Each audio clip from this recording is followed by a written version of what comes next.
Good morning students. आपने कल पढ़ा था सॉल्यूशन चैप्टर से related numerical problem from NCERT. कुछ और प्रॉब्लम बच गया था, आज इसको हम लोग खत्म करेंगे। तो सबसे पहले देखें क्वेश्चन नंबर 39 जो आप लोगों ने पूछा है। क्वेश्चन कहता है the air is a mixture of a number of gases. Air हवा विभिन्न गैसों का मिक्सचर है। The major component are oxygen and nitrogen. उस एयर में, उस हवा में मुख्य रूप से ऑक्सीजन और नाइट्रोजन रहता है। ऑक्सीजन का अप्रोक्सीमेट प्रोपोर्शन, ऑक्सीजन लगभग 20%, nitrogen 79% by volume at 298 Kelvin. The water is in equilibrium with air at a pressure of 10 atmospheric pressure. Water जो एयर के साथ इक्विलिब्रियम में रहता है, total pressure 10 atmospheric pressure at 298 Kelvin. If the Henry law constant for oxygen, oxygen के लिए Henry law constant दिया हुआ है 3.30 इंटू 10⁻7 मिलीमीटर, जबकि नाइट्रोजन के लिए Henry law constant 6.51 into 10⁻7 millimetre. अब आपको कैलकुलेट करना है composition of these gases in water. Water में दोनों गैस ऑक्सीजन और नाइट्रोजन, ऑक्सीजन और नाइट्रोजन का कंपोजिशन मींस मोल फ्रैक्शन निकालना है। तो सबसे पहले यहां दिया हुआ है total pressure of air in equilibrium with water. Water के साथ इक्विलिब्रियम में जब एयर रहता है, उस एयर का टोटल प्रेशर 10 एटमॉस्फेरिक प्रेशर। चूंकि एयर में, हवा में 20% ऑक्सीजन है, 79% नाइट्रोजन है बाय वॉल्यूम, इसीलिए पहले पार्शियल प्रेशर निकालते हैं ऑक्सीजन का। Partial pressure of O2, total का 20%, टोटल प्रेशर 10 एटमॉस्फेरिक प्रेशर, इसका 20% ऑक्सीजन है 20/100।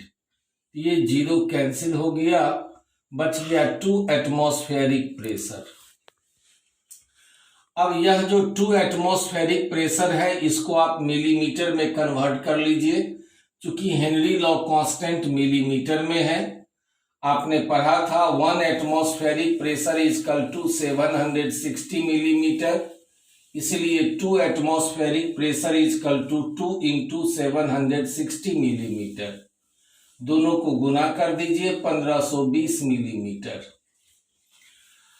अब इसी तरह से पार्शियल प्रेशर नाइट्रोजन का निकालते हैं। नाइट्रोजन आपने देखा यहां दिया हुआ है आपको 79%, 10 एटमॉस्फेरिक प्रेशर का 79%, 79/100 दैट इज 7.9 एटमॉस्फेयर। 7.9 को फिर मल्टीप्लाई कर दिया 760 मिलीमीटर से। क्यों मल्टीप्लाई किया? क्योंकि वह आप पढ़े थे, आपने पढ़ा था 1 atmospheric pressure is equal to 760 millimetre.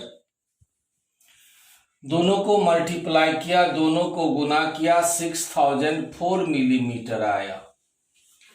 अब KH Henry law constant for oxygen दिया हुआ है 3.30 इंटू 10⁻7 मिलीमीटर। नाइट्रोजन के लिए हेनरी लॉ कांस्टेंट दिया है 6.51 इंटू 10⁻7 मिलीमीटर। अब यहां अप्लाई करते हैं हेनरी लॉ। हेनरी लॉ याद कीजिए, आप पढ़े थे P = KH into X। Partial pressure of oxygen is equal to Henry law constant KH into mole fraction of oxygen. अब यहां से मोल फ्रैक्शन ऑफ ऑक्सीजन निकालना है, KH इधर आ जाएगा, partial pressure of oxygen by KH partial pressure oxygen का कितना आया था? पार्शियल प्रेशर ऑक्सीजन का आया था 1520 मिलीमीटर, 1520। और ऑक्सीजन के लिए Henry law constant 3.30 into 10⁷ millimetre. Divide कर दिया तो ये आ गया 4.61 इंटू 10⁻⁻5। एक आंसर ये आ गया। इसी तरह से partial pressure of nitrogen is equal to KH, Henry law constant into mole fraction of nitrogen. Mole fraction निकालना है, is equal to partial pressure by KH। Partial pressure nitrogen का 6004 millimetre, 6004 millimetre by KH। KH Henry law constant nitrogen के लिए 6.51 into 10⁻7 millimetre, 6.51 into 10⁻7 millimetre.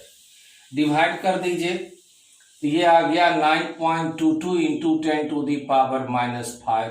यही composition निकालना था oxygen का और नाइट्रोजन का।